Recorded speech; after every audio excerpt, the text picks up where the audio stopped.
Warning: do not watch on an empty stomach and make sure your fridge is well stocked. On his way home, Ellison felt that everything was strange.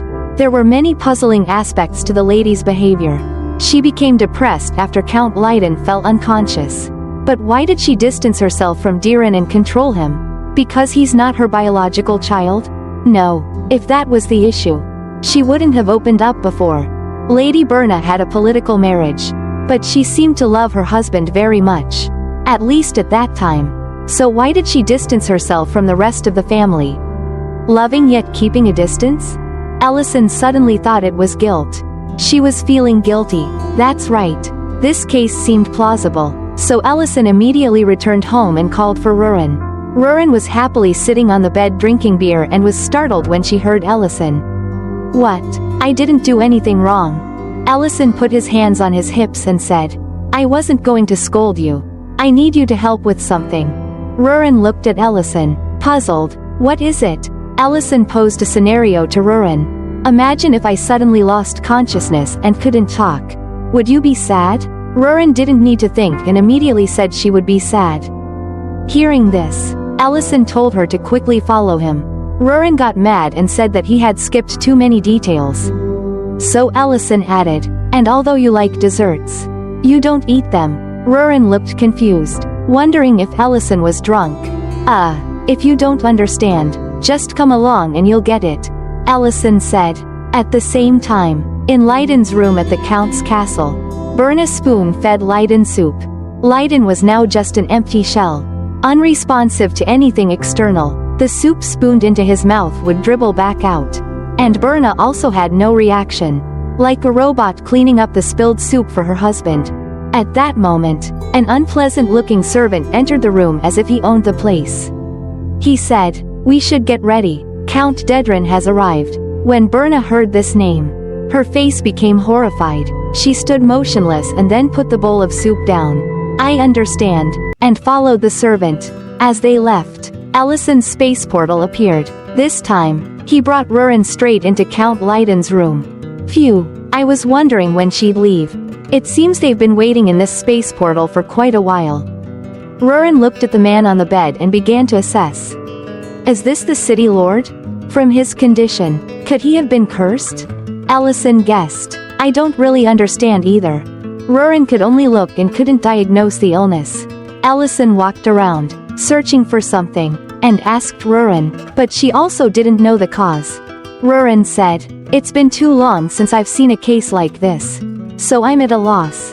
Rurin curiously asked Ellison, what brought you here? Ellison replied, I thought there would be a clue here. But I can't figure out Lady Berna's true intentions. While talking, Ellison rummaged through the drawers. When he turned back, he noticed Count Leiden looking in a particular direction. Overthinking it, Ellison felt something was wrong. Leiden's empty eyes seemed to be looking at something.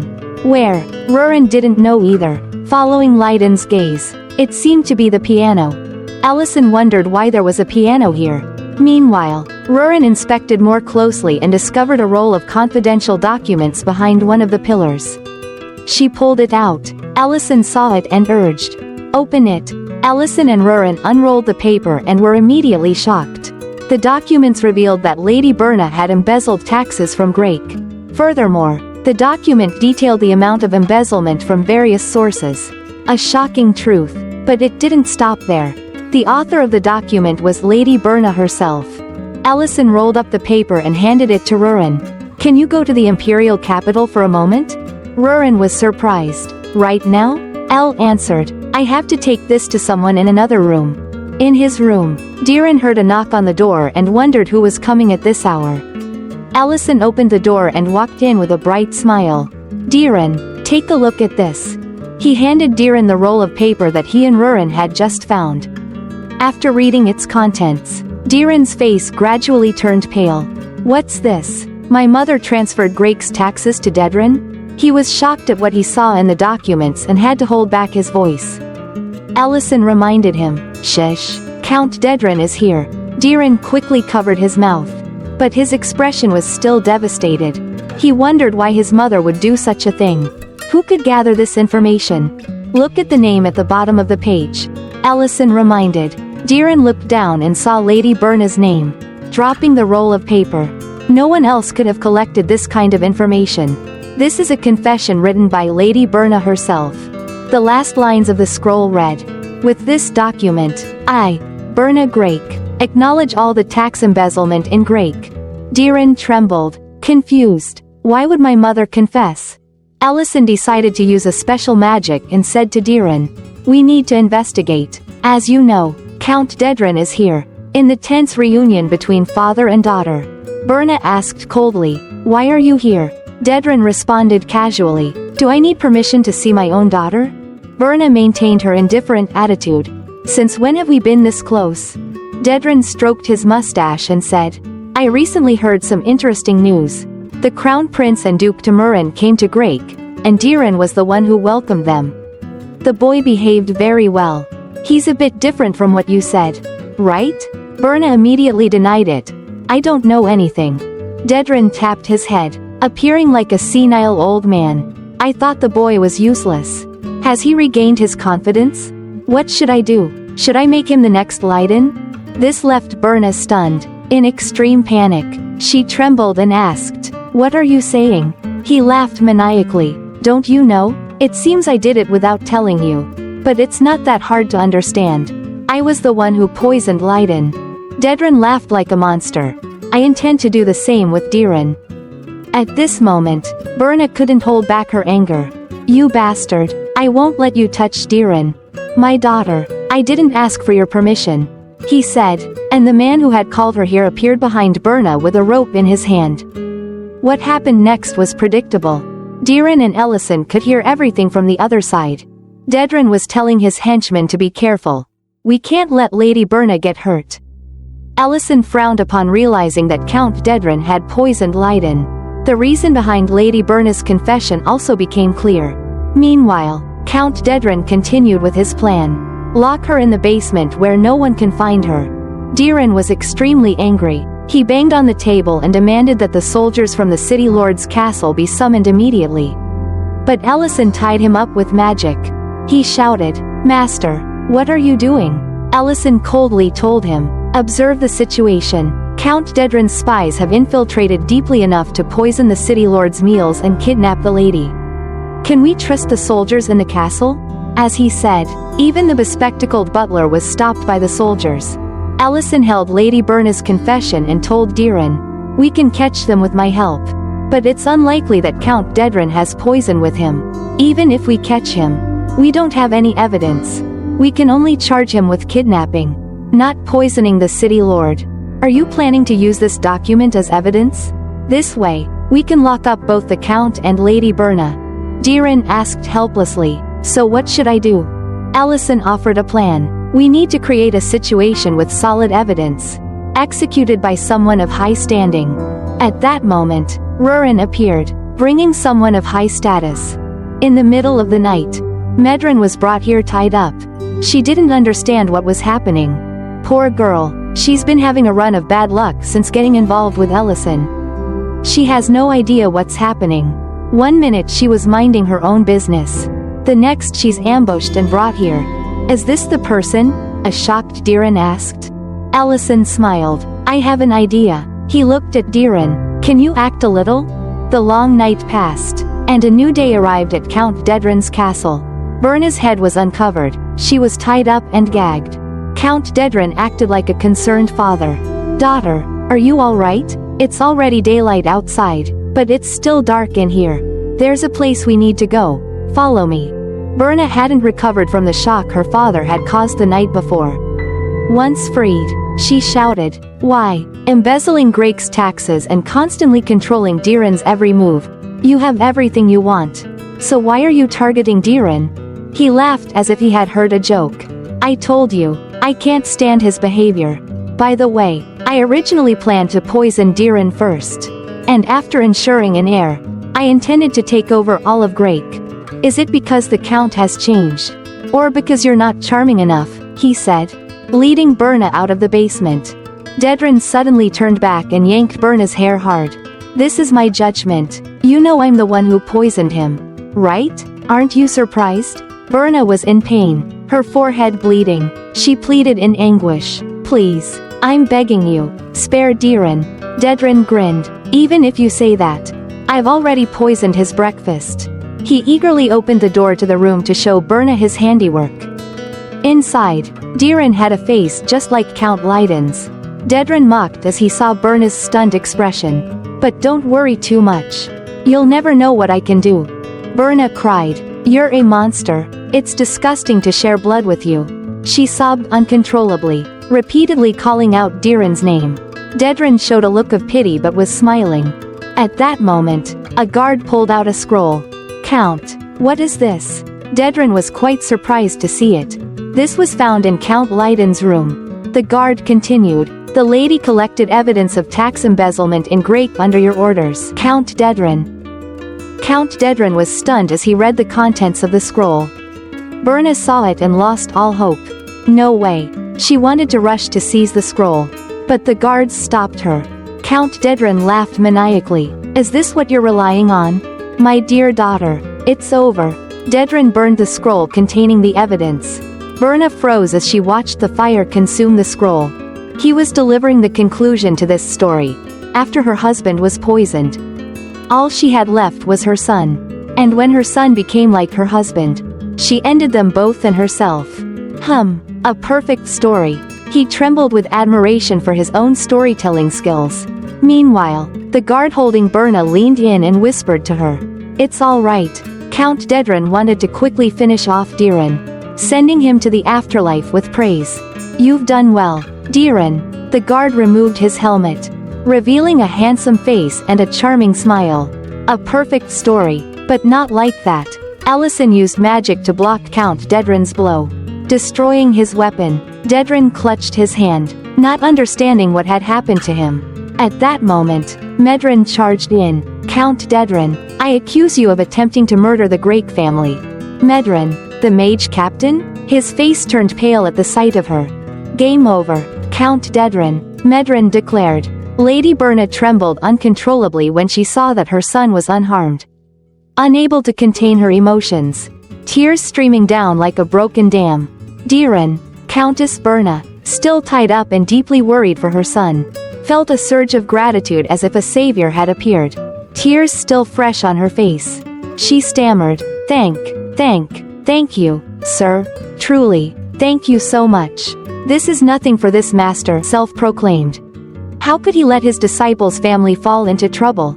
But, at this moment, Diren looked angry, while Dedren still didn't understand why his plan had failed. He didn't understand how Diren was still alive. Medren frowned. "Don't resist anymore, Count Dedren. Follow the Empire's orders." Dedren gritted his teeth, knelt down, and said, "What are you talking about? This dagger was just for self-defense. I accidentally dropped it. I swear I didn't intend to harm Diren." Medren responded coldly. "And you didn't intend to kill the Grake family either? Isn't Count Leiden Grake currently sick?" Medren turned, and a plate of steak and bread was brought out. "I have the breakfast that was given to Diren earlier. Eat it and prove your innocence." Dedren was stunned, trembling, and took the bread, squeezing and twisting it before throwing it away. His true nature was completely revealed. "So what?" He overturned the plate of food. "You think I'm the only culprit? Berna has been embezzling taxes from Grake for years. If you want to talk about crime, lock her up first." Lady Berna didn't know what else to say except to cry. It was hard to believe the evil man in front of her was her biological father. "I don't know what you're talking about." Diren picked up the roll of paper that had contained all the evidence that Dedren had burned minutes ago and asked, "Where's your evidence?" Driven to the edge by his own actions, Dedren cursed Diren. "You've been watching this whole time, haven't you?" he roared. "Guard?" The guards heard this and chanted, "Obey the Count." They were loyal but couldn't last long against Medren's magic. She angrily summoned earth and stones to punish the guards and Dedren. "There are beings in this world you shouldn't provoke. Not even the royal knights, the dukes, or even the emperor of this empire would dare. A lowly noble like you dares to act recklessly?" Below, a fluttering cloak and a familiar voice rang out. "Knights, heed my order. Quickly remove the traitor who has infiltrated Grake." It was the knight captain, Dariant. The knights quickly advanced into the castle, overpowering the treacherous soldiers and those following Count Dedren's orders. All were tightly bound and terrified. Dedren laughed maniacally, shouting at them for daring to do so, even though he himself was tightly bound by Medren's magic. Watching this scene through the window, Ellison smiled with relief, as everything seemed to have been resolved. He turned back to untie Lady Berna and said with a smile, "I should leave now. I'm so glad you're safe." "Wait a minute, who are you?" Lady Berna was still wondering about Ellison's identity when she heard Diren call out, "Mother," emotionally. He approached her with concern. "Are you all right, Mother? You're hurt." Berna bowed her head and sobbed. "Don't worry about me, I'm so glad you're safe." Diren knelt down in front of his mother, not too happy that everything was over. "Why won't you look me in the eye?" "Because I'm a criminal," Lady Berna admitted. "I made Count Grake like this. Not to mention the tax embezzlement from Grake. I've lived in this castle knowing Count Dedren is the culprit, putting you in danger. I just feel guilty for being alive." Diren didn't know what to say after hearing these words. "Mother, you've always lived under the burden of guilt. Why would you use the word, forgive? It's all Count Dedren's fault, not yours." Diren covered his face and cried. "I and Father too. We'll always be with you. Because that's what family is. So raise your head." Lady Berna reached out and hugged him. I'm sorry, Diren, I'm so sorry. I've been so foolish. I won't do that again." The mother and son hugged each other and cried until the evening. Count Dedren was imprisoned in a cage and transported to the city lord's castle in Dedren. Even now, he hadn't repented, and was even more aggressive. "Let me out. Do these fools know who I am?" The two soldiers in charge of transporting him ignored him, talking about moving things in the city lord's castle. Dedren gritted his teeth. "You made a big mistake. You think I don't have connections in the Empire? When I'm released, I'll finish you off first." Ellison arrived sometime earlier and, hearing Dedren's words, became angry. "Who do you think you are to say that?" Dedren looked at him, sweating, but still defiant. "Who are you? Are you a mage of the Empire?" Ellison didn't answer, just glared at Dedren and said, "To have such a large land and castle. You meddled with Grake. Watch closely." Ellison coldly used magic, shaking the magnificent castle and the surrounding fertile land as if in an earthquake. Count Dedren trembled with fear. "What are you doing?" "Impossible. Nothing is impossible," Ellison replied. "Once I act, no one can stop it." The power of the Archmage Ellison, the living legend, was demonstrated just like that. Diren sat at the dining table, full of excitement, and Lady Berna, with half her head bandaged, looked at him and asked, "Diren, what's this?" Diren, yearning for a family dinner after a long time, had prepared meticulously. A large table was set outdoors, adorned with exquisite decorations. "I've prepared a whole table of desserts for you, Mother," Diren said to Lady Berna. Diren had also invited acquaintances to join the celebration, mostly Ellison's friends. The guests chatted animatedly. "Goodness, so many sweets. Are we supposed to eat all of this?" "I guess so." Miss Rain's eyes sparkled at the sight of the desserts, while Mr. Knoll reminded her that eating too much would lead to weight gain. He was immediately rewarded with a punch to the head from his wife. Another bump appeared on Mr. Knoll's head. Oh, the woes of this well-meaning but tactless man. Meanwhile, Medren stood by the tree and shouted, "Everyone, pay attention. Look toward the city lord Dedren's castle. There will be a special show for tonight's party." Diren eagerly turned Count Leiden's chair in the indicated direction. Berna was startled, not knowing what was happening, while Dedren, who was imprisoned in the cage, was crying and begging for it to stop. The city lord's castle in Dedren was uprooted, flying into the air, surrounded by a strange light. The castle began to explode from the inside, and in the blink of an eye, a tremendous explosion occurred. Count Dedren sat in the cage crying, "Stop. It's my castle," but that was impossible. Ellison smiled in satisfaction. "You will no longer see the light. Enjoy it while you can." Diren watched the fireworks in awe and asked his mother, "What do you think?" Lady Berna, with sparkling eyes, picked up a cream puff, trembling as she ate it, tears streaming down. It's wonderful. After finishing eating, the moon was already high in the sky. Lady Berna stood by the window, looking at the moon excitedly, then turned to feed Leiden, still chattering. You don't need to worry about Diren. I've realized how foolish I was. No matter what happens in the future, I won't hide from it anymore. Count Leiden seemed to be responding better and took the food. Lady Berna gently wiped her husband's mouth. I, Berna Grake, love my husband, Leiden Grake, very much and always will. Diren stood outside the door, listening and smiling contentedly. Meanwhile, Count Dedran was brought to the street, where people threw vegetables, rotten eggs, and harsh insults at him. Count Dedran was just confused, muttering regrets about his castle. Not far from there, Dariant and Ellison stood watching the scene of celebration. We've caught many spies, but we shouldn't let our guard down. You should be careful, Dariant reminded. Ellison put his hands on his hips and praised his friend for doing a good job. What about Duke Temerain? Ellison asked. At first, he was surprised, but then he was silent when he heard that it was your plan. He might want to come here in person if he sees what's down there. Dariant replied. Dariant looked at the sinkhole behind the two of them and sighed. No matter how you look at it, you are strong in an extraordinary way. But never admit that you are strong. Ellison chuckled smugly with Dariant. That's a spectacular show I created. Grake is about to go through beautiful days. Reality proved that Ellison might be a great mage, but he's certainly not an outstanding seer. The next day, it rained cats and dogs, and lightning struck the ground. Ellison stood looking at the rain, thinking of the beautiful days he once talked about. Beside him, Rurin shouted angrily, I just hung up the clothes. A problem many people can relate to. Meanwhile, Ment and Miltine were struggling to keep the fence up in the terrible wind. Despite their efforts, the fence post still fell on Miltine. Ment was horrified, but it was too late. When they returned to the restaurant, they brought in a large puddle of water. I said there was no need to go to the farm in this weather. Today, I'm forbidding anyone from working outside. Ellison felt both helpless and sympathetic to those who worked hard. He handed them towels to dry off and spoke thoroughly. But Ment and Miltine still regretted the fence more. Rurin was still upset about the clothes. Instead of struggling with the harsh weather, Ellison suggested that they help him serve the customers.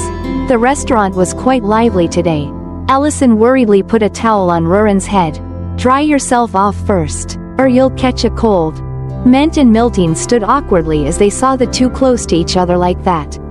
Ellison continued drying Rurin off without hesitation. The two were intimate out in the open, without a hint of embarrassment. At this moment, a guest arrived, drenched in the rain. What a peaceful scene. The guest sighed, immediately attracting Ellison's attention. He looked up and recognized that the visitor was Benin. He took off his cloak and ordered something warm for the rainy day. Soon after, Ellison brought out a bowl of noodles and introduced. This is Pelinque meat noodles. Which means chicken noodles. Benin was surprised. Didn't you say you stopped selling Pelinque meat? There have been many customers going to Noel's butcher shop, so I started using Pelinque meat for cooking again. More importantly, how is your orchard? Is it okay? Isn't this the first time you've come here to try to buy my orchard? Would it be better for you if I gave up my orchard? Ellison laughed. What do you mean? The price you asked for is several times higher than the market price. I'd be very disappointed if the orchard had to close due to bad weather like this. Benin laughed, admitting defeat. I can't compete with your mine. He continued, it seems the rain won't stop if I just stand in the orchard and try to do something. I've done all I can. He took a bite of the noodles and said, this dish is really delicious. It's worth braving the rain to come here. Rurin came over with a towel and pouted. Why aren't you drying my hair? Hold on, there are customers right now. Ellison tried to comfort her, but Rurin still sulked. Benin watched this scene, then called Ellison and poured himself a glass of wine. In your life, have you ever made a decision that you regret? Ellison was taken aback and asked. What? Benin tilted his head back to drink and continued. A decision you'd take back if you could travel back in time. A decision that, whenever you close your eyes, you'll always remember and be heartbroken over. Maybe you've never experienced it because you seem to get along well with your wife. Allison grimaced. Wife? Rurin and I aren't like that. But Benin didn't seem to listen and continued. I live alone, but there was once someone I loved with all my heart. He innocently continued. I've loved her since I was 10 years old, and it's been over 35 years now. You could say she was my childhood friend. The only one who made my heart skip a beat. Who was she? Allison asked. Her name was Meal. No matter how much time passes, I can't forget that name. Meal? Allison was surprised. Is she the one you've pined for 35 years? Why didn't you confess to her? Benin gave a wry smile. That's exactly what I'm talking about. A decision that one regrets. When I was younger, I wasn't mature enough and thought that she and I would become a couple because we had happy times together. That's what I thought. Benin reminisced about the past. When she matured and started talking about marriage, I woke up to reality. But that was just before Meal decided to move to a nearby village to start a family. I had arranged to meet her on the outskirts of Grake and told her I had something to say. At that time, I was going to confess. Benin eagerly carried a basket, walking in the middle of the night. But he never saw her. A dragon attacked at the same time. Yes, that was 15 years ago, when the war with the dragon clan began. He said, I ran for my life. After that night, I found out she was safe. But I no longer had the courage to find her because I was a coward who couldn't even keep my promise. In the past 15 years, I haven't heard any news about her. But recently she returned to Grake. Benin looked at Ellison with sad eyes, as if seeking sympathy. Do you understand my situation? I'm always tormented by regret every day. Unable to forget or fix what happened. I've always remembered her during every moment we've been apart. But I'm afraid to go out if I see her again. So, take care of your wife with all your sincerity. Rurin sneezed and coughed, said she had a cold and felt tired, and asked Ellison to take care of her. At this time, Benin had put on a raincoat and was ready to leave. But before leaving, he enthusiastically shared his experience. Even if you have to leave tomorrow, you won't regret it. Ellison tried to explain that Rurin wasn't his wife. But Benin didn't listen anymore. That night, while Rurin slept soundly, Ellison stayed awake. He looked at her and wondered, what is 15 years of human longing compared to 155 years for a dragon? He then reminded himself that this matter shouldn't concern him. Remembering Benin's words, that Meal had come to Grake. Ellison thought, I should ask around tomorrow. Rain was surprised to hear that name. Then she smiled brightly. Of course I know her. She recently opened a clothes repair shop. And we even became friends. Ellison had found the right person to ask. Rain was a little surprised. Why are you asking about her? Recently, she seems very troubled. Troubled? Yes. Last time she asked me something with a very sad expression on her face. Rain tried to recall. Meal asked if in my life I've ever made a decision that I regret. Ellison was astonished. How could they have the exact same question? Rain was also surprised. Benin, isn't he the orchard manager? Ellison thought she knew a lot. So he asked her to continue. To learn how to handle things for Benin. What did Meal talk to you about? Rain recalled. She asked if I'd lived here long. And I told her that I had moved here because of the war and then settled down with my husband. Meal said she left Grake 15 years ago and only recently returned. So she found me a bit strange. 15 years ago? Why did she leave? There's a man I once loved. Meal said, no, I still love him, but I can't meet him anymore. 15 years ago, he wanted to see me one last time, but I couldn't make it. I fled from there, but he had bought flowers and went to meet me. I ran away like a coward. As she recounted the story from 15 years ago, Meal still trembled. After hearing this, Ellison was sure. The man she's talking about is definitely Benin. Rain was stunned, forgetting her expression. Wait, so she also regrets Benin? Yes. They both went to their meeting place but ran from the dragon clan's attack. They both thought the other had abandoned them and left, regretting it for 15 years. They're both really heartbroken. It's so unfair. Rain was touched. Meal has lived alone since then and rejected every proposal her father forced on her. She chose to live alone for so long because of a misunderstanding. Don't worry, Allison smiled. Can you tell Meal about this? Allison brought Benin a box. While he was harvesting apples. Here's a pair of reading glasses as a gift. Meal said her eyesight has been declining recently. If she feels eye strain while using them, you can bring them to me for adjustment. A gift for Meal? Allison smiled mysteriously at Benin. Tonight, Meal will be waiting for you on the outskirts of Grake. You can give it to her. Benin was stunned, his eyes widening. What are you saying? I can't meet her. Didn't you say that was the decision you regretted? Allison said, I believe everyone has made mistakes. No one wants to make mistakes. And no one can predict the future. But worrying about the same problem just creates more problems. You know what to do. In the evening, Benin walked on the old path, feeling like his feet were heavy as lead. After a few steps, he had already thought of countless scenarios. Will she be angry with me? What if she calls me a coward? It's been 15 years, but what if she doesn't come? I miss her. I miss her so much. He told himself. But before dying of longing, our Benin might be done in by overthinking. Seeing the familiar figure of the girl under the tree, Benin burst into tears. He was still the same person as before.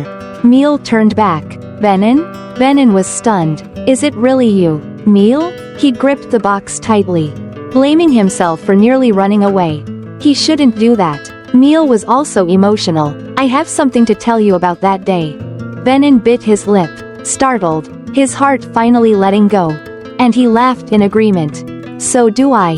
Benin thought that even if Meal scolded or blamed him, it would be okay because the biggest regret of his life was not apologizing to her about that day. I'm sorry I didn't make it to the meeting place 15 years ago. I'm sorry I didn't make it to the meeting place 15 years ago. Meal also said. They both shouted in unison, tears in their eyes. Then, they froze. Benin forgot to cry. Meal stopped her tears. We both. Then they both burst out laughing. My God, there are two crazy people here. Rain was thrilled. She and Ellison had found a nice spot to watch the lovers' reunion. She looked at Ellison, puzzled. Why didn't you tell them the truth earlier? Ellison smiled. It's something they needed to solve themselves.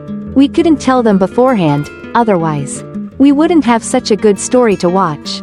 But don't you think it's unfair that they were alone for so long because of a small misunderstanding? Isn't it better that the misunderstanding has been resolved? Ellison looked at the results of his intervention. And they have found each other again. Benin gave Meal the glasses. And they walked hand in hand, not letting go for the entire journey back. A few days later, Benin and Meal stopped by Ellison's restaurant. They came to discuss the sale of the orchard that Benin had tended for years. This time, Benin resolutely sold the land, determined to use the money to build a house in the heart of Grake, where he and Meal could start a new life together. He gently took Meal's hand, pressed a kiss upon it, and said, his voice brimming with emotion, I've hesitated for 15 years, but I won't hesitate any longer. Meal lowered her gaze, her cheeks flushed, a shy smile blooming on her lips. After purchasing Benin's orchard, Ellison became a real estate tycoon. The vast area around the restaurant was all his land. But he still lamented, although the land around the restaurant is mine, there's no room to build Dwarves Village. Fortunately, I found a place to build it. Rurin agreed with Ellison's plan as she gnawed on an apple. She didn't like the idea of the dwarf people living in the dragon's lair, as that was her space and she didn't want anyone else living there. Except for one person. Rurin was sad. Even though you'll be at the restaurant, the cave is still very spacious. Ellison looked at her sadness and remembered Benin's advice. Blushing, should I live in the dragon's lair after it's finished? Rurin was initially stunned, then her eyes lit up like car headlights. And she grinned ear to ear before springing up to hug Ellison like a spring. Really? Are you serious? Are you sure? But the more space, the better. Plus, you can always build a tunnel to the restaurant, so getting around isn't a problem. This time, Rurin was the happiest. Remember, you can't go back on your word. Now I'm even more excited for the dragon's lair to be finished. Leaves fell as autumn arrived. The dragon's lair was 70% complete, expected to be finished next year. Geltzer reported the construction progress, and Rurin was very pleased, praising their work. At that moment, Allison brought out hot steaks and praised them too. Geltzer smiled broadly. They haven't finished paying their debt. And Allison already found land for them to build the village. At the other table, Miltine called over. The number of Baranuric has increased a bit. Really? Yes. It seems we'll have to upgrade the farm. And so, everyone discussed expanding the farm. Outside, Linte and Matt stood some distance away from the restaurant. Despite the distance, the younger sister's sharp nose caught the aroma. And of course, her brother smelled it too. Linte introduced herself. I'm Linte. I heard you were hiring for the farm. Can we apply? And I'm Matt. They handed over a dirty and torn piece of paper. Allison's eyes widened. We threw that paper away a long time ago. Where did you find it? Linte blushed. Stammering, the two stood still. Allison laughed. We were planning to make a new ad to hire more people. Let's eat first, and then we'll talk. The cooking class began, and Allison said he'd prepare something hot since it was cold outside. Beef was fried with butter, while in another pan, chopped garlic, onion, and mushrooms were sautéed. Once they started to change color, he added tomato sauce, seasonings, and beer to the meat. Cooking them all together, the aroma rose, and Allison remarked, "No need for MSG. This is natural MSG." But he still added a little bit. After cooking for a while, the braised beef was ready.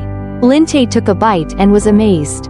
Here's the meat. Allison told the siblings that he had made a lot, so they shouldn't worry and should eat their fill. Linte and Matt readily agreed. The tender meat and rich sauce were noticeable, and the warmth spread through the body with each bite, bringing a happy blush to their faces. It feels like this is the best food I've ever eaten. Thank you so much, Linte said. Allison saw they were hungry, so he told them to eat slowly. Also, you said you wanted to work on the farm, right? Is there a special reason you want to work here?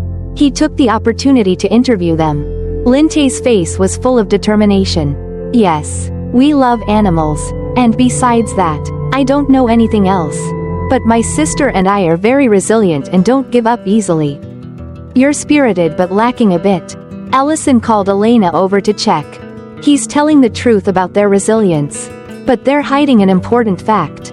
The siblings' faces turned pale. Linte clenched his bandaged wrist tightly. Allison smiled coldly. I'm sorry, can I take a look at your wrist? Linte gritted his teeth and removed the bandage. Both siblings had fresh red marks on their wrists. Ment appeared immediately. Those are handcuff marks. Are you criminals? Allison asked sharply. Matt wanted to explain but was loudly stopped by Linte. He bowed his head. I'm sorry for hiding the truth. But please believe me, we mean no harm, and I understand that we've asked too much of you. After saying this, Linte got up and left immediately. Matt wanted to hold him back, but his brother rushed out of the restaurant. What are you doing? They seem like good people. At least we should explain the misunderstanding. Linte wrapped the cuff marks on his wrist again and told Matt that, regardless of the reason, a criminal is still a criminal, and he didn't want to talk about what happened. Matt was saddened and had tears in his eyes. Linte patted his sister's head. However, I don't regret my actions. Don't you regret not finishing the food? Well, would it be embarrassing if I said yes? But we couldn't finish the food in that atmosphere. In the evening, the whole village dispersed after finishing their meals. Allison was washing dishes, and Rurin stood beside him, asking, so the interview didn't go well? They have their own issues. But if they won't explain, there's nothing I can do. You should also think about how that will make Miltine and Mr. Ment feel. Rurin acknowledged that finding good subordinates was very difficult. Allison thought they needed to make a new ad. Looking up at the kitchen shelf, he noticed that the restaurant had run out of seasonings again, probably because of the recent influx of customers. He still used the old trick of buying supplies from the modern world. After summoning, Allison grimaced with dizziness. Is it exhaustion? Summoning is the only magic that leaves you this exhausted. Rurin said. This spell should have been impossible because I haven't absorbed the Dragon King's heart yet. Suddenly Allison felt strange, and he swayed, making Rurin worried. Allison was panting, his eyes hollowed. This feels different than usual. I can't absorb any more mana. Hey, What's wrong? Rurin asked anxiously. Ellison collapsed to the ground, unconscious. If I had known this would happen, I would have listened to you. His blurred vision gradually cleared. And Rurin, with tears in her eyes, called Ellison. His face was red as if he had been roasted. And he was sweating profusely. Are you okay? This little dragon really is something. Looking and not realizing what's wrong and still asking. Ellison replied, I'm fine, don't worry, it's just that I'm out of mana. Out of mana? You're a level 9 mage. Ellison comforted her, I just need to rest. And I'll recover, just stay calm. Is there anything I can do to help? Just let me know, and I'll take care of you today. Rurin declared boldly, surprising even the exhausted Ellison. He smiled happily. Can you help me with something? Rurin put on an apron, looking at the familiar cooking ingredients. I did offer to help. But why did he make me cook? Rurin complained. This is worse than being caught by those dragons. She wondered, what do you expect of me? Maybe he's so feverish that he doesn't know what he's doing. Trusting a reckless creature like her to cook. Let's hope our main character survives this meal, folks. Meanwhile, Linte and Matt were wandering in the cold night.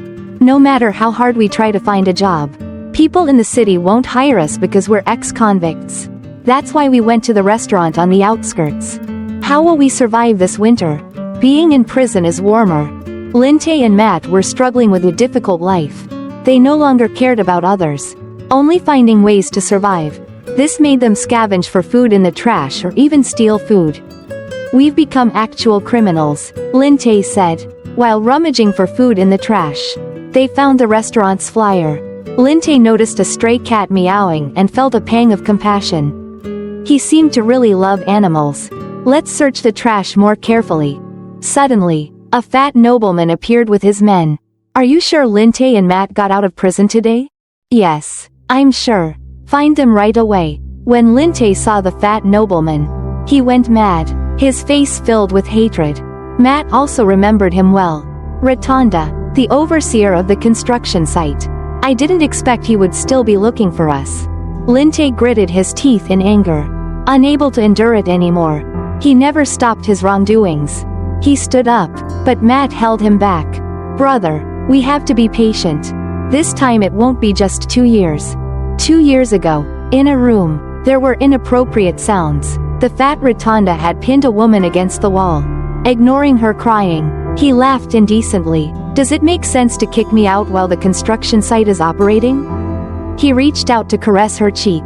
Think of your husband. He's working hard without getting paid. It must be tough. The woman bit her lip. Not saying a word, Rotunda continued, I'm more of a man than you think. Don't worry. At that moment, outside the door, Linte and Matt rushed in, urgently calling for him. They were both bleeding. The scaffolding in Area 3 collapsed, injuring many people. We need medical attention. Hearing about Area 3, the crying woman in Rotunda's grasp ran away. He couldn't stop her in time, so he vented his anger on Linte and Matt. These idiots, they didn't help at all but caused this mess. His face, when angry, looked like a deformed piece of fat. We followed the plan, but the scaffolding suddenly collapsed. He muttered, then turned and had someone restrain Linte. What are you trying to say? That I'm embezzling the construction funds? Rotunda kicked Linte hard in the chest, beating him continuously. I even take in orphans and give them jobs. You'll be fired, and the damages from the accident will be deducted from your wages. Converted into debt, Matt saw her brother getting beaten so badly. She cried and begged, I'm sorry, Lord Rotunda, please forgive us. The lecherous fat man, having just lost his prey, then set his sights on Matt. He smirked, lifting her face. It seems you have another way to make money. Many nobles have strange tastes. What do you think? Linte flew into a rage upon seeing his sister insulted. He broke free in Rantatta's astonishment. Linte charged at him, landing a punch straight to the fat man's face, making his nose bleed and knocking out a few teeth. The fat man was beaten to tears. Rotunda's 2 henchmen rushed to stop Linte but couldn't. Linte fought fiercely, taking on all 3 alone. After the fight, Linte and Matt went hand in hand to prison. In prison, Linte was always fighting with other inmates and getting injured. Matt held his brother's hand. Trembling, "I don't want to see you like this anymore." Linte thought about it too. If he ended up in prison again, how would he ever get married? So he admitted that he had been too impulsive and gave up on the idea of dealing with Rotunda. "Before they catch us, we should run away."